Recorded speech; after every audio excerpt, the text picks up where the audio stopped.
নায়িকাদের গল্প উঠলেই আজকাল খুব সহজে চলে আসে নাজিফা তুষির নাম। হাওয়ার ঝড়ের পর খানিকটা বিরতি পড়লেও প্রতিনিয়ত খবরের নিয়মিত শিরোনাম হচ্ছেন এই নায়িকা। গত ঈদে প্রেসার কুকার দিয়ে মুগ্ধতা ছড়ানোর পর এবার ঈদে আসছে অন্যতম চমক রোদ। তার সঙ্গে যুক্ত হলো আরও একটি নতুন সিনেমার খবর সুরাইয়া। এই হাওয়ার কন্যার গতি যেন ক্রমশই বাড়ছে। সময়টা যেন দারুণ কাটছে নাজিফা তুষির। অভিনয়ে প্রতিনিয়ত নিজেকে ভাঙছেন, গড়ছেন, আর সেই পরিশ্রমই এনে দিচ্ছে দর্শকদের প্রশংসা। যেন হাওয়ায় উড়ে উড়ে ঝলমলে রোদেলা সময়ে পার করছেন এই অভিনেত্রী।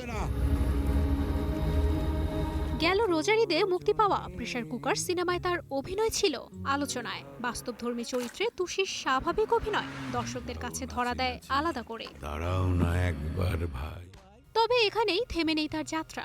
আসন্ন ঈদুল আজহায় মুক্তির অপেক্ষায় আছে তার নতুন সিনেমা রোদ, যেখানে তাকে দেখা যাবে এক ভিন্নধর্মী চরিত্রে। এই সিনেমা নিয়েও রয়েছে দর্শকদের তুমুল প্রত্যাশা।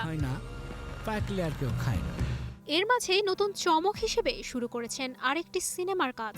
বিভিন্ন সূত্রে জানা গেছে সুরাইয়া নামের এই সিনেমায় প্রথমবার বড় পর্দায় জুটি বাঁধছেন শ্যামল মাওলার সঙ্গে। যদিও এ বিষয়ে এখনই মুখ খুলছেন না তুষি। স্টার এন্টারটেইনমেন্টকে জানান এই বিষয়ে এখনই মুখ খোলা বারণ। জানা গেছে রবিউল আলম রবি পরিচালিত এই সিনেমার গল্পে উঠে আসবে এক তরুণীর স্বপ্ন, সংগ্রাম আর বাস্তবতার লড়াই। আর সেই চরিত্রেই নতুন আবহে নিজেকে মেলে ধরার প্রক্রিয়ায় আছেন তুষি। তুষি কিংবা রবিপক্ষ সিনেমাটি প্রসঙ্গে একেবারে চুপ থাকলেও সূত্র বলছে ২০ এপ্রিল থেকে শুরু হওয়া এই সিনেমার শুটিং চলবে পুরো মে মাস জুড়ে। শিবব্রত বর্মনের গল্প অবলম্বনে নির্মিত হচ্ছে এই সিনেমা।